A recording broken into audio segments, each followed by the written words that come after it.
hapong ito ay dadako tayo sa panibagong serye ng pag-aaral natin ng kanyang salita. Tulad ng aking ipinangako, ay magkakaroon tayo ng panibagong series ng pag-aaral sa Lumang Tipan at yan ay sa aklat ng mga hukom or the Book of Judges. At itong serye na ito ay pinamagatang kong The God Who Disciplines and Delivers. Now, ang aklat ng mga hukom or judges is considered to be as one of the bleakest books in the Bible. Siguro nga kung merong isang gagawa ng pelikula, no?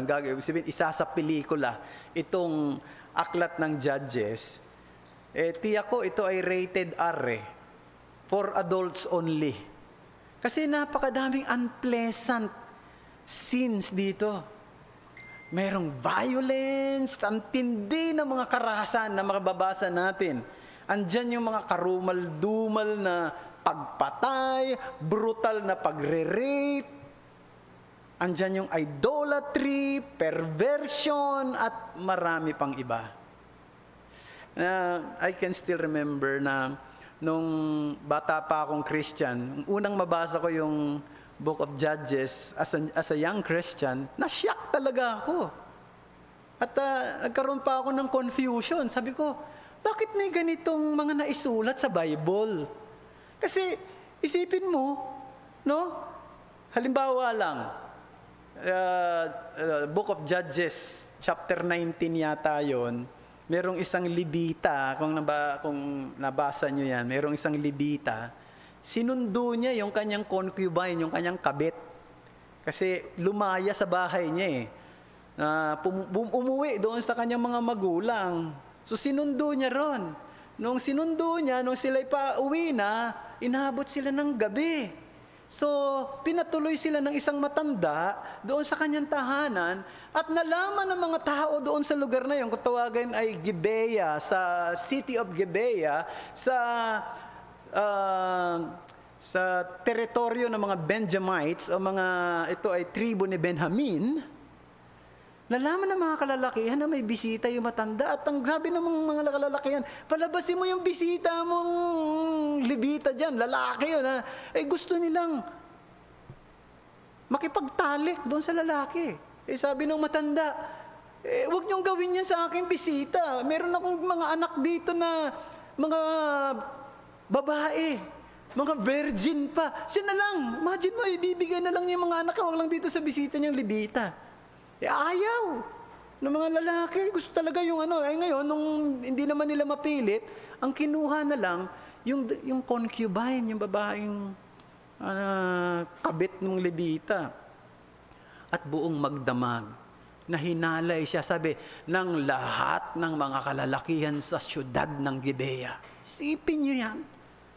Tapos noong magmamadaling araw na, magbubukang liwayway na, nakita nung Levite yung kanyang concubine, halos di na makagalaw, di na nagsasalita no? At nung makita niya mukhang mamamatay na ito, alam mo ginawa niya? Kumuha siya ng patalim at kanya itong hinati-hati yung katawan ng babae sa 12 at kanyang dinistribute sa teritoryo ng Israel, sa bawat region ng Israel, sa 12 tribes of Israel. Nung makita ito ng mga Israelitang iba at nalaman nila yung mensahe, ba't ginawa ito? Kumuha sila, nagsama-sama sila, nagbuo sila ng mga armies at nilusob nila yung tribo ni Benjamin at halos patayin na lahat ng mga kalalakihan doon. Nangako sila, hindi natin ibibigay yung mga anak natin babae para mapangasawa ngayon. Patayin na natin ang lahat ng mga lalaki. At alam nyo, 25,000 men ang pinatay nila. At buti na lang, may nakatakas na mga 600 men na nagtago at napumunta sa wilderness. Hindi na nila naabutan yun. Ngayon, bandang huli, nalungkot din sila sa ginawa nila. Kasi isipin mo, 12 tribo sila, ngayon mababawasan na sila. Sabi niya, paano ngayon yan? Kasi puro babae na lang ang natira. Alam mo ginawa nila? Kumuha sila, merong isang lugar doon, merong isang lugar doon sa tribo ni Benjamin na ang lugar ay Jabes Gilead. No? Ang ginawa nila, kinuha nila doon, kasi Benjamites din ito eh, yung mga batang babae, mga 400 na batang babae, at sapilitang dinala doon sa 600 men na nagtatago sa para makipag-sex doon, para yun ang pagpadami ng kanilang lahi. Parang forced incest ang nangyari rito. Alam niyo, nang mabasa ko nga yan, at hindi lang yan, marami pang bababasa kayo, talagang sabi ko, ano ba to? Napaka-shocking naman. This is bizarre and disgusting. Kasama ba ito sa salita ng Diyos? Pero mga kapatid, kasama ito. Ito'y salita ng Diyos. At ang salita ng Diyos ay hindi for adults only, but for all ages. At alam niyo, merong layunin ng Panginoon kung bakit na isulat ang mga pangyayaring ito. At sa aking palagay nga walang ibang aklat sa Biblia na mas makakatulong sa atin para maintindihan natin kung gaano karumal-dumal ang kasalanan. The exceeding sinfulness of sin. Itong Book of Judges. At dito rin sa Book of Judges, makikita natin na hindi tinotolerate ng Diyos ang kasalanan na ginagawa ng isang tao. Parurusahan niya. Didisiplinahin niya. Pero isa pang matindi rito sa Book of Judges, makikita natin na kung papaano itinanghalang biyaya ng Diyos. The grace of God, that despite of the unworthiness of this nation, God sends deliverer to them kapag ino-oppress na sila ng ibang mga bansa. So dito makikita natin yung nagniningning pa rin yung biyaya ng Diyos eh. We can see here God's grace, unmeasured, vast, and free. And that is the reason I have entitled this series, The God Who Disciplines and Delivers. The God Who Disciplines and Delivers. And isang noteworthy, brethren, na yung salitang deliverer, ay makikita nyo 10 beses binanggit yung salitang deliverer mula sa Genesis hanggang sa Book of Joshua. 5 aklat yan From Genesis to Joshua, 10 beses binanggit yung deliverer. Pero pagdating sa Book of Judges, 20 times binanggit yung salitang deliverer. Ibig sabihin, pinapakita na ang Diyos ay nagbibigay pa rin ng liwanag sa gitna ng kadiliman. Hindi ba't parang ganyan din sa ating panahon ngayon? Tayo, kahit na napakaliwanag na ng ating paligid dahil meron tayong electricity, pero ang katotohanan sa liwanag ng salita ng Diyos, we are living in this dark, fallen, and sinful world. At ang Diyos na sa Kanya lahat ng karapatan para lipulin na tayong lahat para patayin na tayong lahat. Para burahin na tayong lahat dito sa balat ng lupa. Sa pamamagitan ng isang disaster lang, katulad ng ginawa niya sa panahon ni Noah. Pwedeng kang mangyari yan.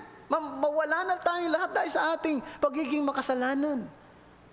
Pwede nang hayaan ng Panginoon, pahintulutan ng Panginoon ng isang virus na nakamamatay na talagang pag tinamaan ka, patay ka kagad. Hindi katulad nitong COVID-19, hindi ka naman patay ka kagad Meron nga tinamaan ng COVID-19, hindi niya alam, nagkaroon siya ng COVID-19 di ba? Pero pwedeng payagan ng Panginoon magkaroon ng virus na talagang pag tinamaan ka, patay ka na kagad. Wala na makakagawa ng bakuna.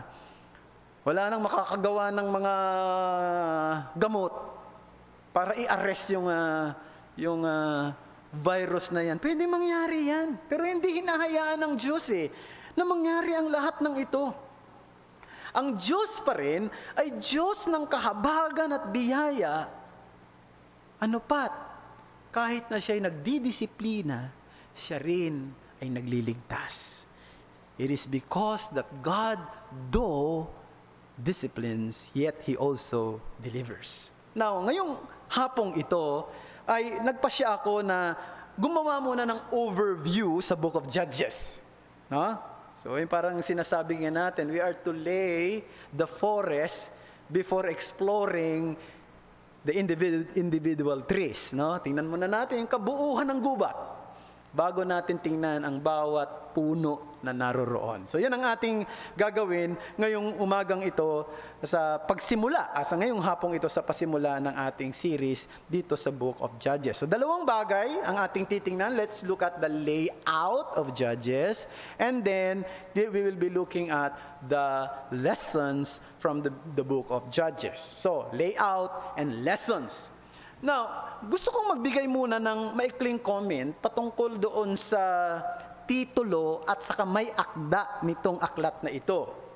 Now, ang titulo ay Judges, mga hukom. Now, huwag nating iugnay yung gamit ng salitang mga hukom dito doon sa naiintindihan nating mga hukom ngayon.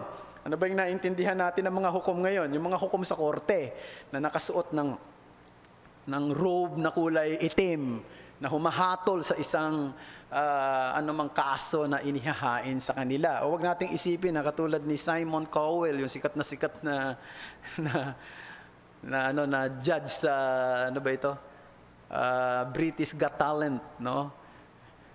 Hindi 'yon ang tinutukoy rito, no? Kundi yung salitang ginamit sa wikang Hebreo na tinranslate na judges, ay pwedeng ang ibig sabihin nun ay warlord or deliverer. Warlord or deliverer.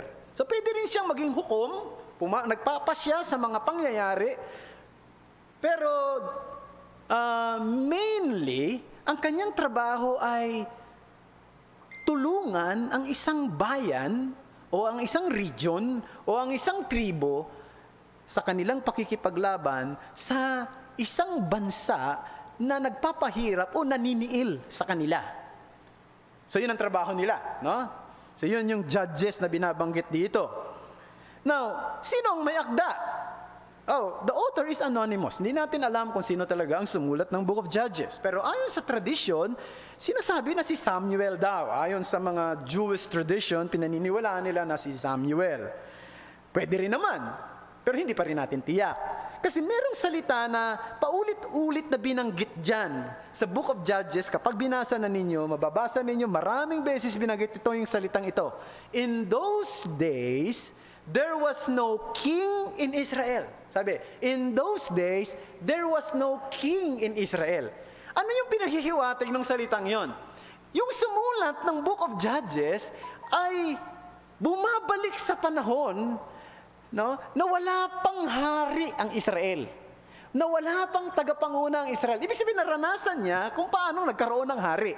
Kung paano nagkaroon ng isang tagapanguna sa buong bayan ng Israel. Yun ang implication niyan. Naranasan niya. And then he looked back in those days when there was no definite leader or king that will govern and lead the nation in the path that it should be. Para silang mga tupang walang pastol. So at the outset, yung may akda nito is trying to point out yung necessity, yung pangangailangan ng pagkakaroon ng isang good and godly leader para yung mga tao ng Diyos ay pangunahan niya sa paglakad sa tamang landasin. Pangunahan niya sa tamang direksyon at pangunahan niya sa paglilingkod sa tamang Diyos. Yun ang trabaho niya. Ay yun ang ina-anticipate nung may akda. Walang leader sa Israel noong panahon na yan na nangunguna sa bayan para gawin at ang tungkuling ito. Kaya nagkakanya-kanya ang mga tao. So, ang ginagawa ng may akda, sinasabi niya, ina-anticipate niya yung ganitong pangyayari na meron ng isang leader. At ang kailangang leader, hindi lang isang political leader, kundi spiritual leader. Yung bang katulad ni Moses, yung bang katulad ni Joshua, o yung later on, katulad ni David, the man after God's own heart. So, now, under this, ating layout sa Book of Judges, tingnan muna natin yung distinguishing style. Pagkatapos, tingnan din natin dito yung tinawag kong downward spiral dito sa Book of Judges. Una, the distinguishing style. The teaching is presented historically. Yan ang isang style na papansin nyo. May pagtuturo rito, pero ito ay sa pamamagitan ng history. It means, it happened in times and space. So, itong nangyari sa Book of Judges, ito yung mga totoong pangyayari na nangyari sa isang panahon at sa isang lugar. Now, let me remind each one na yung history is written from the perspective of an author. Ganyan lagi, no? Somebody said, there is no such thing as plain facts. Ibig sabihin, pag nagsusulat ang isang author ng kasaysayan, nagsusulat siya ayon sa kanyang layunin, ayon sa kanyang bias. Meron siyang presupposition, meron siyang agenda sa kanyang isip, meron siyang worldview, at yun ang magbibigay kulay doon sa kanyang isinusulat na kwento na siyang magsiserve doon sa kanyang layunin. Bakit niya isinusulat ito? At yan ay totoo sa lahat ng historical books. Totoo yan. Masisense nyo yung tinatawag na bias ng isang may akda sa kanyang presentation. Pag nagbasa kayo, at kung kayo katulad ko na mahilig magbasa ng history, mapapansin nyo yan. Ano ba, simple lang. Pagka binasa ninyo yung ang buhay ni Jose Rizal, pagka binasa nyo yung aklat na ang nagsulat ay galing sa University of the Philippines, sigurado ko may pagkakaiba yan. Pag ang nagsulat ng buhay ni Jose Rizal ay galing sa UST, University of Santo Tomas, o kaya sa Ateneo. Di ba, sinasabi nga nila, nung na si Jose Rizal daw nag-aaral ng medisina sa UST, hindi patas ang pagtrato sa kanya nung mga teacher. Hindi maganda yung pagtrato sa kanya. At yan ang bababasa niyo sa mga librong isinulat ng mga galing sa University of the Philippines. Pero pagka nabasa niyo yung libro na galing sa UST, hindi nila binibigyan ng pansin yun. Minsan pinalalagpas nila yung bagay na yan. At totoo yan. Sapagkat, in fact, siguro, just last year, nagbasa ako ng libro ni Jose Rizal na sinulat ng taga-UST dahil yun ay libro ng anak kong si Mariela, no? Binasa ko. At nakita ko talagang meron siyang mga bagay na pinalalagpas at minsan binibigyan ng paliwanag, bakit ganito, bakit ganyan. So, dito natin makikita na ang sumusulat ng history, meron siyang bias, no? O kaya meron siyang worldview, o kaya meron siyang presupposition. So kaya minsan ay mag-i-emphasize siya sa isang bagay at yung isang bagay ay hindi niya bibigyan ng pansin, o magbibigay siya ng detalyeng information sa isang bagay and less information naman doon sa isang bagay to serve his underlying purpose. Now, ang pagkakaiba ng historical account sa Biblia ay ito. Yung Bible kasi natin, hindi lang isinulat ng tao. Ito ay merong tinatawag na divine authorship. Yan ang pagkakaiba. Ang sumusulat na propeta o sino mang tao na susulat niyan, meron siyang agenda sa kanyang pagsusulat. Meron siyang worldview. Kaya lang, anuman ang kanyang agenda, anuman ang kanyang layunin, yan ay inspired ng Diyos. Yan ay kinasihan ng Diyos. Yan ay pinayagan ng Diyos ayon sa kanyang kalooban. God inspired it or superintended it to happen. Kaya ito ay isang aklat na pwede nating sabihin accurate sa kanyang presentation. Sapagkat andyan ang inspiration ng Diyos. Now, to give you an example in the New Testament, mababasa niyo ito. John chapter 20, verses 30 to 31. John 20, 30 to 31. Sabi, gumawa si Jesus ng marami pang ibang mga tanda sa harapan ng kanyang mga alagad na hindi naisulat. Napansin niyo, na hindi naisulat sa aklat na ito. Ngunit, ang mga ito ay isinulat upang kayo'y sumampalataya na si Jesus ang Kristo, ang anak ng Diyos, at sa pagsampalataya ay magkaroon kayo ng buhay sa Kaniyang pangalan. So, si Juan na sumulat nitong The Gospel of John ay pumili lang siya ng mga pangyayari sa buhay ni Jesus. Hindi niya binigyang pansin yung iba pang detalye, yung iba pang himala. Pumili lang siya ng mga pangyayari. Kaya papamansin niyo, pag binasa niyo yung Book of John, hindi mo mababasa doon yung panahon ng kanyang kapanganakan, di ba? Yung mga insidente ron. Malaki na si Jesus Christ. In fact, naglilingkod, magpe-perform na siya nung kanyang trabaho bilang isang Messiah. Doon sinimulan ito ni John. Sapagkat yun ang kanyang purpose. Ang purpose niya ay patunayan lang na si Jesus ang anak ng Diyos at sa pamamagitan lamang ng pagtitiwala sa Kanya, ang siyang tanging tugon upang ang isang tao ay magkamit ng buhay na walang hanggan. And that explains why even in this book of Judges, some judges have little information of who and what they have done, and some, mas marami ang binanggit. Halimbawa, mababasa niyo yan si Shamgar.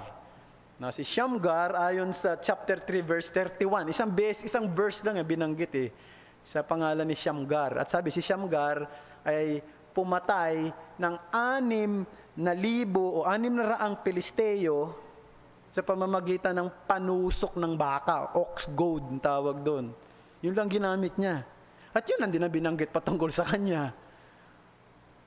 Pero, bababasa ninyo pagdating kay Jephthah, kay Gideon, kay Samson, ang daming mga impormasyon patungkol dito ang daming kapitulo pa nga ang mababasa ninyo doon lang sa buhay ni Samson, kay Gideon. No?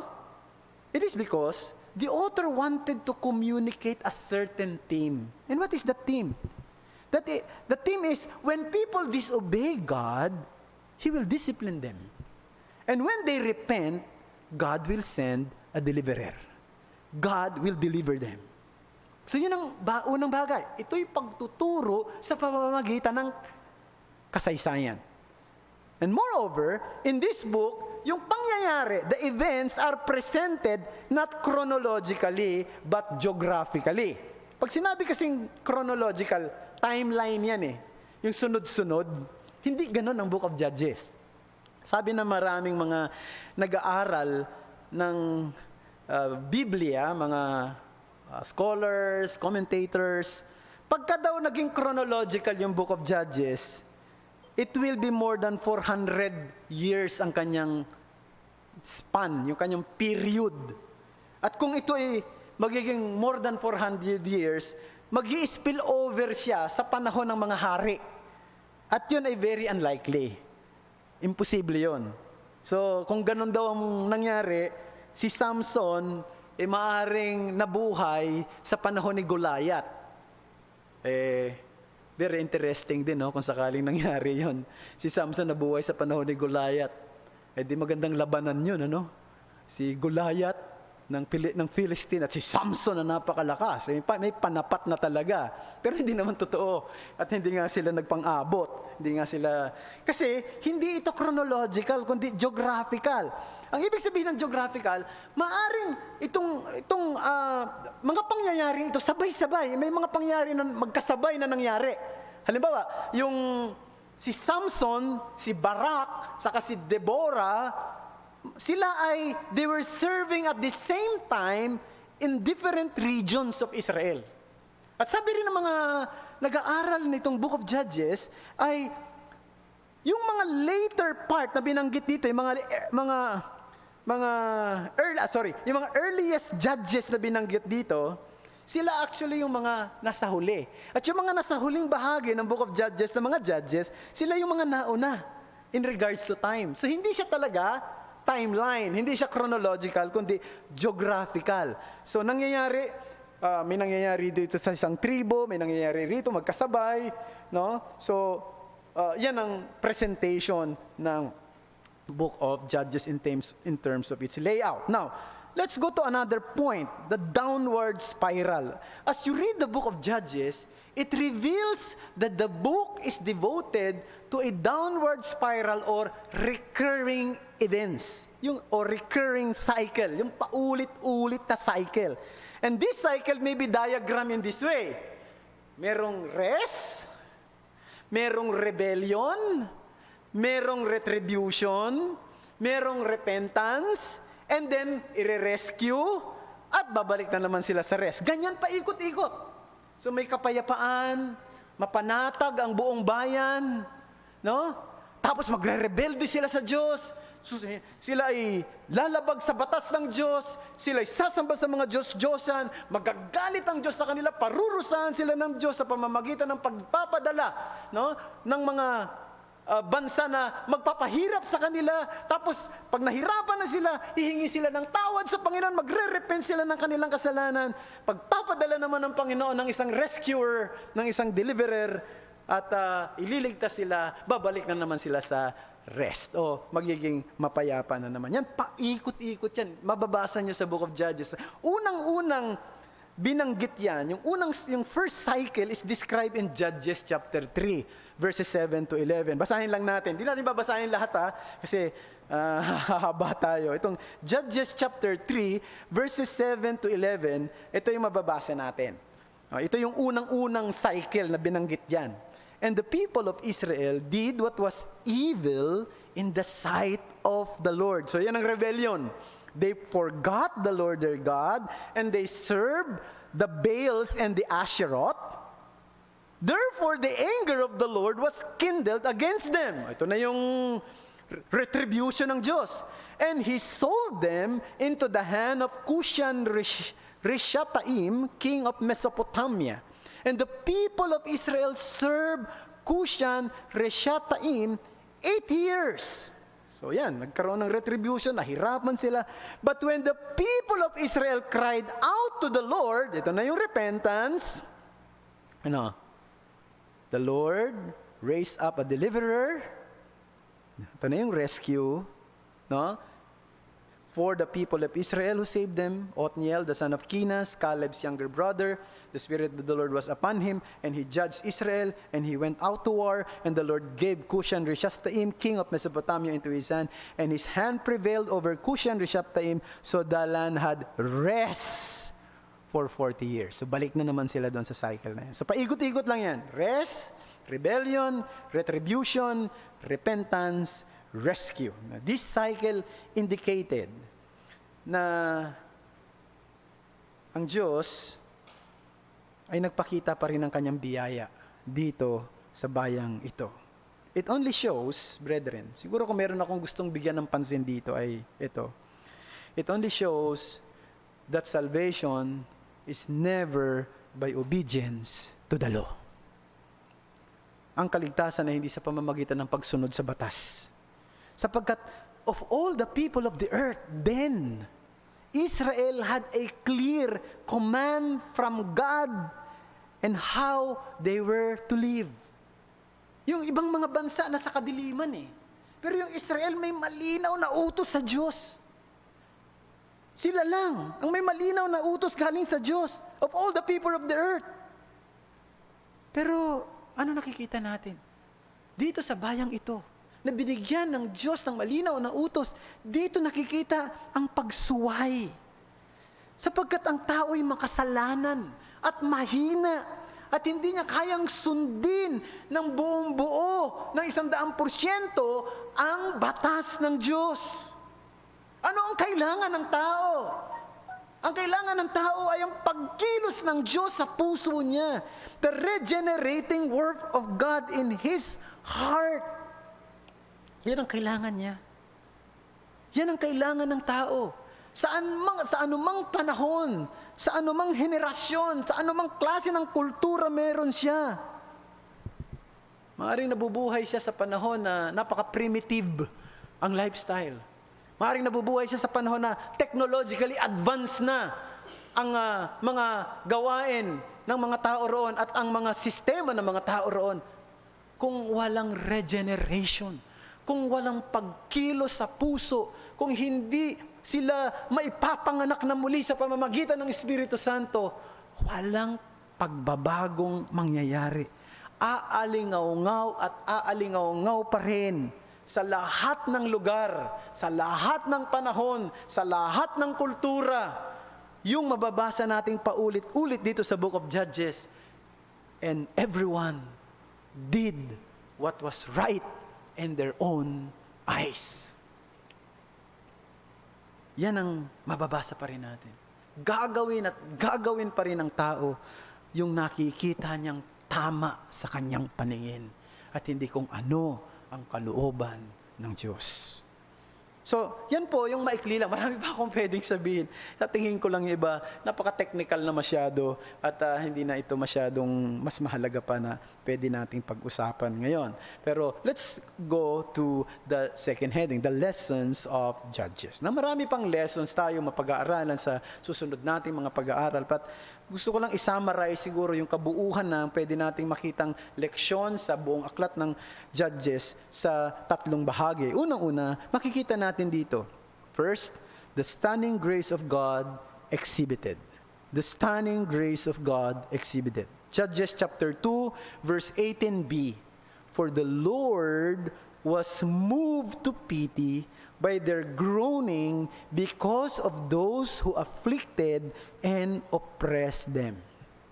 Now, reading the whole book of Judges is really reading a mess society. No? Talagang isang community, isang bayang magulo. Napaka-rampant ng idolatry. At saan makikita? Sa Promised Land.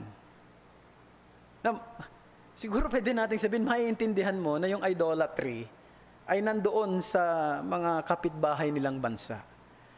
Pero, idolatry sa lupang pangako. Ang hirap intindihin yan, hindi ba? Mga taong malinaw ang utos sa kanila. Huwag kayo sasamba sa Diyos-Diyosan. Ay talagang matindi yun. Parang ganito yan. Halimbawa, nakapasok ka sa isang simbahan na punong-puno ng rebulto. Punong-puno ng mga idolo. Na hindi magandang pakiramdam yan sa isang Kristiyano na nakauunawa ng salita ng Diyos at ng batas ng Diyos. Pero halimbawa, pumasok ka isang araw, kwento lang ito, no? Hindi naman ito pwede maging totoo. Pumasok ko isang araw dito sa SGCC building, sa Sovereign Grace Christian Church. At pagpasok mo, nakita mo may mga rebulto rito sa pulpito at maging sa mga pader, may mga rebulto na dyan. Ano sasabihin mo? Anong mararamdaman mo? Hindi ba't masyasyak ka? At sigurado ko magagalit ka. Ano nangyari? Ano nangyari sa mga membro sa iglesyang ito? Bakit pinayagan ng mga pastor nila na magkaroon ng mga rebulto at ng mga idolo dito sa lugar na ito? Ilagay natin, let us put ourselves in the shoes of God. Ilagay mo ngayon yan sa damdamin ng Diyos. Ang bayan ng Israel, isang Hebrew nation, inalis niya sa Ehipto. Dinala niya sa isang lupain na kung tawagin ay lupang pangako. Inutusan niyang alisin niyo lahat ng mga tao dyan. Paalisin niyo lahat ng tao. Kayo ang maninirahan dyan. At sa bayang ito, sa lupain ito, ay ibibigay ko ang aking pangalan. Walang ibang sasambahin sa lupain ito kundi ako. Walang ibang kikilalanin sa lupain ito kundi ako. Pero imbis na yun ang nangyari, dinala ng mga Israelitang ito, yung Diyos-Diyosan at mga rebulto, doon mismo sa lupang pangako. Ano magiging damdamin ng Diyos? Sigurado kung magagalit ang Diyos. Hindi niya ito tolerate itong mga bagay na ito.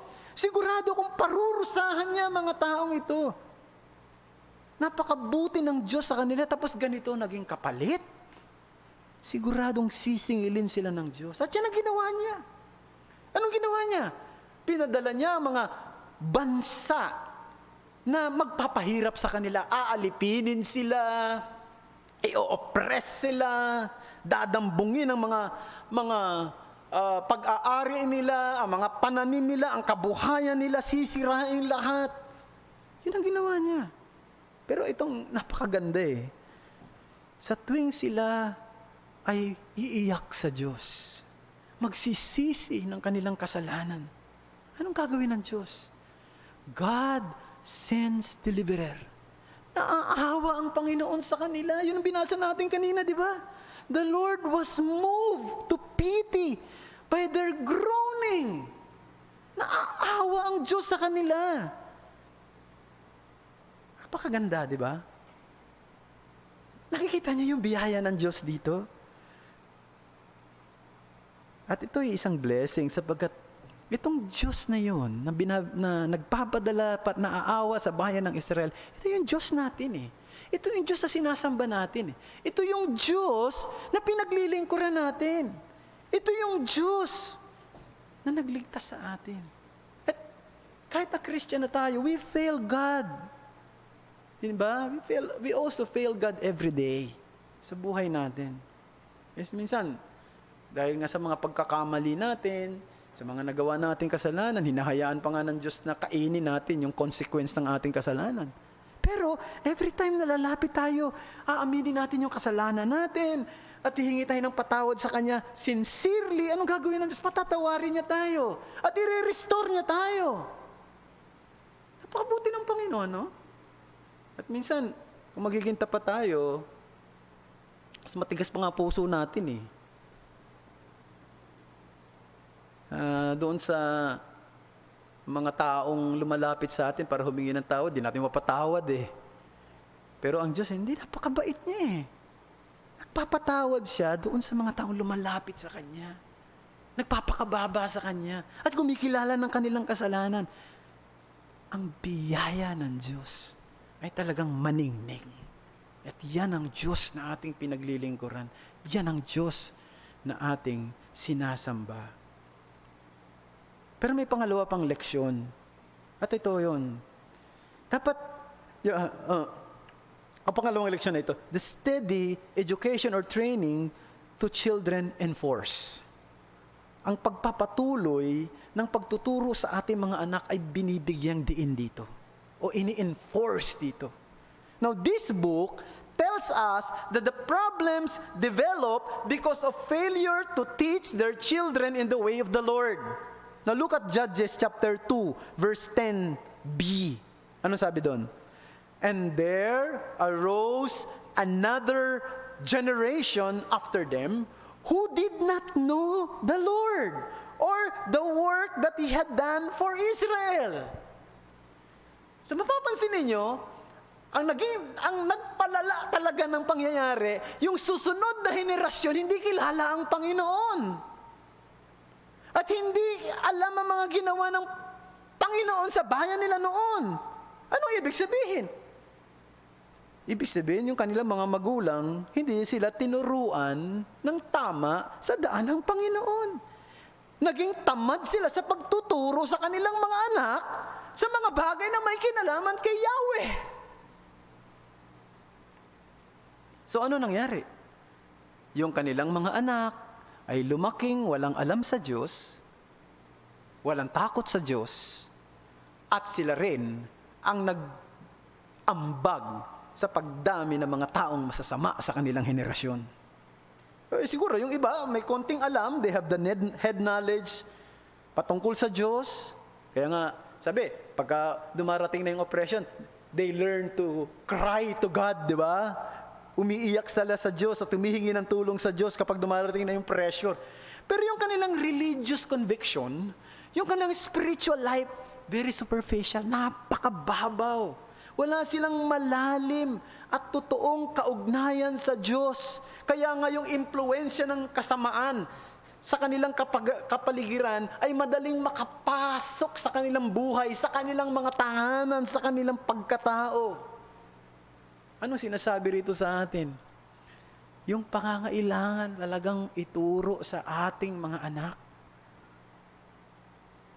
ang mga bagay na may kinalaman sa Diyos. ang mga bagay na may kinalaman sa Ebanghelyo ni Jesus. At kaya ginagawa natin dito. Malungkot lang, wala na tayong children ministry ngayon dahil dito sa pandemic na to, hindi natin malaman paano ibabalik yan eh. Pinag-aralan na nung nakaraan ng ating mga hindi talaga magawa. Kasi nga, paano gagawin kung walang mga internet, walang ganito, ganyan. Makahirap, di ba? And I hope, maibalik na ito sa tamang panahon.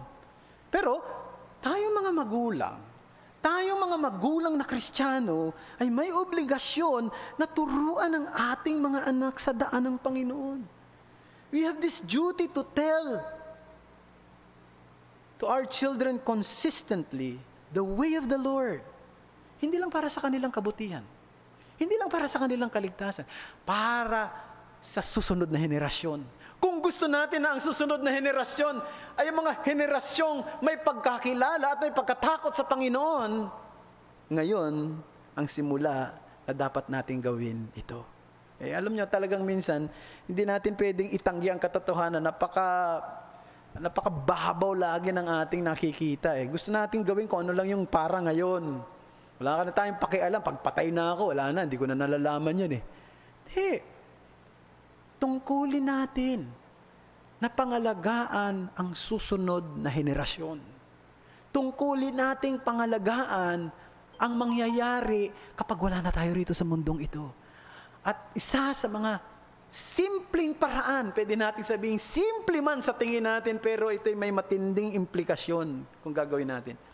Turuan natin ang ating mga maliliit na anak, ang mga bata sa daan ng Panginoon. Huwag natin itong pagsawahan. Steady education or training to children enforced. And last but not the least, strong deliverer or savior and vision. Now, the last verse in this book is stated, Judges 21:25. In those days, there was no king in Israel. Everyone did what was right in his own eyes. Paulit-ulit na salita yan dito sa Book of Judges. Walang hari sa panahon na yon sa Israel.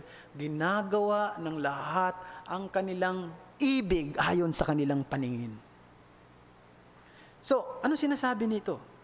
It did not only speak of the fact that the judges, the deliverer na sinisend ng Panginoon are flawed leaders, but of the need for a real, strong, and righteous king that will lead Israel in the right path.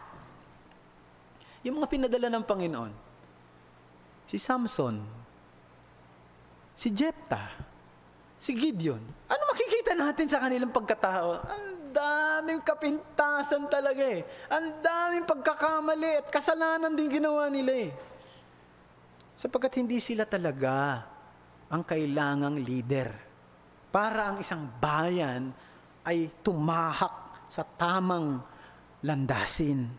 Kailangan ng isang strong, ng totoo at matuwid na hari. Now, many interpreters are thinking that the book of Judges is anticipating David, the great king, the man who is after God's own heart. And I think hindi naman mali yun, no? Perhaps, totoo yan. But, if we consider the whole redemptive history, kabuuhan ng kasaysayan ng pagtubos ng Diyos, hindi si David ang ultimate na kailangan, kundi yung anak ni David. It is not David, but the son of David, ang Panginoong Jesucristo. Bakit? Si David mismo, hindi rin niya nasunod ang batas ng Diyos ng lubos. Ang dami rin niyang ginawang mali. Ang dami rin niyang ginawang kasalanan sa harapan ng Panginoon Hindi ba si David? Kaya nga, ang Book of Judges ay nakafocus doon sa ultimate king, sa ultimate leader, sa ultimate shepherd. Sino yun? Yung ipinanganak sa Bethlehem. Yung batang lumalaki ng may karunungan, lumalago sa kanyang pangangatawan, at gayon din sa pagiging kalugod-lugod sa Diyos at sa tao. Makikita niyo sa Luke chapter 2 verse 52. Siya yung nabuhay ng sakdal at ganap sa harapan ng tukso, pag-uusig at namatay at muling nabuhay upang bigyan ng kasiyahan ang hustisya ng Diyos at upang lupigin ang sumpa ng kasalanan, walang iba kundi ang kamatayan. You see, the book of Judges is not about obey and God will bless you, and disobey and God will punish you. It speaks actually of our inability to obey God's law. Hindi natin kayang sundin ang kalooban ng Diyos, ang batas ng Diyos. Hindi natin siya kayang bigyan ng kaluguran. Hindi natin siya kayang mahalin ng buong buo sa ating sarili lamang. Ipinapakita rito yung pagiging makasalanan ng puso natin at ng ating mga hangarin. Tayo ay tulad din ng mga tao sa panahon ng mga judges.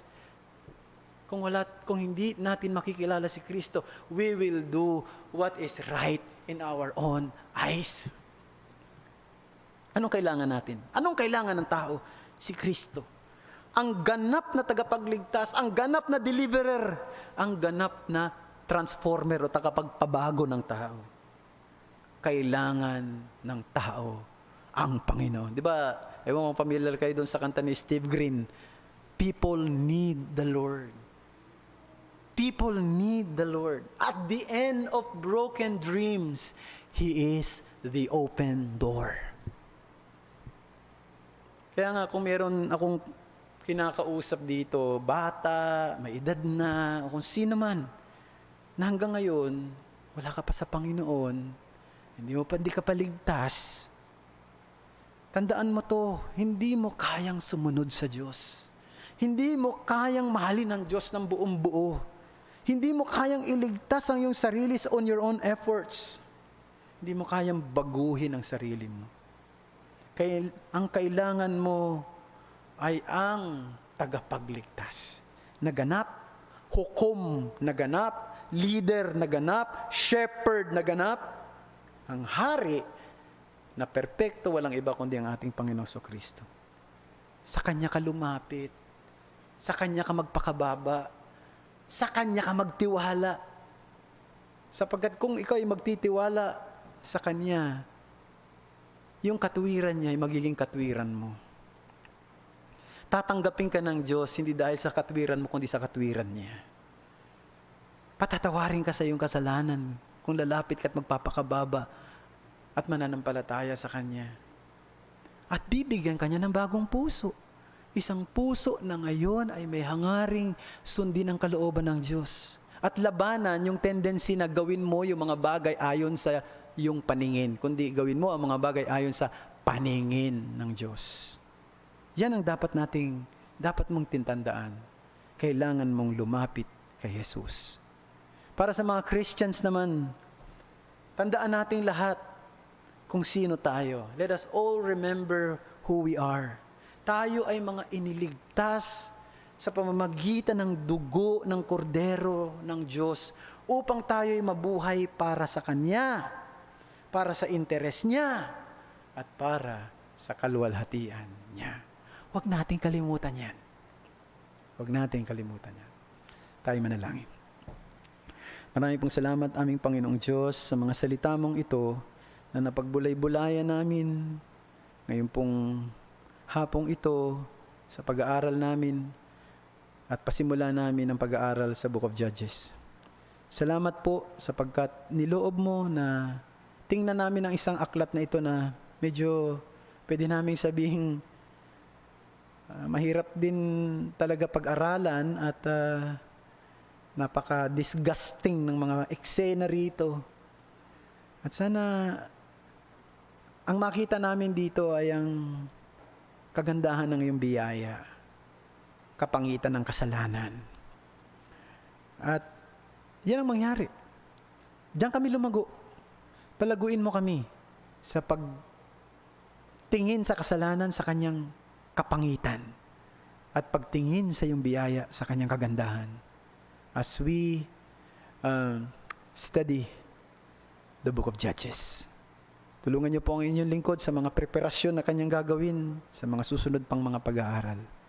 At sana sa lahat ng ito, totoong maluwalhati namin ang iyong pangalan at maitanghal ka namin.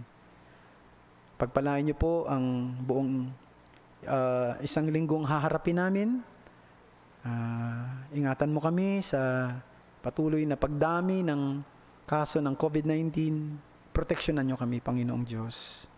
At sana rin, Panginoong Diyos, ay tulungan niyo na hindi kami manghina, mga kapatid namin sa iba't ibang lugar kasi wala kaming pagkakatipon. Sana patuloy na palakasin niyo, patatagin niyo. Huwag niyong paghayaang mamayani ang pagkabagot at mamayani ang ang panlulupaypay na posibleng gawin ng kaaway sa amin para dahil dito sa sitwasyong ito, kundi manaig pa rin ng iyong biyaya sa aming mga buhay, makita namin ang iyong kabutihan, makita namin ang iyong pagpapala sa amin, makita namin na kami iyong inaalalayan sa lahat ng aming mga ginagawa, sa lahat ng aming mga gagawin pa para sa kalwalatian ng iyong pangalan. Samahan mo kaming patuloy, Panginoon Diyos. Salamat sa iyong kabutihan. Salamat din sa iyong aklat na ibinigay sa amin, ang aklat ng mga hukom. Itong aming samo, itong aming dalangin sa ngalan ni Jesus. Amen.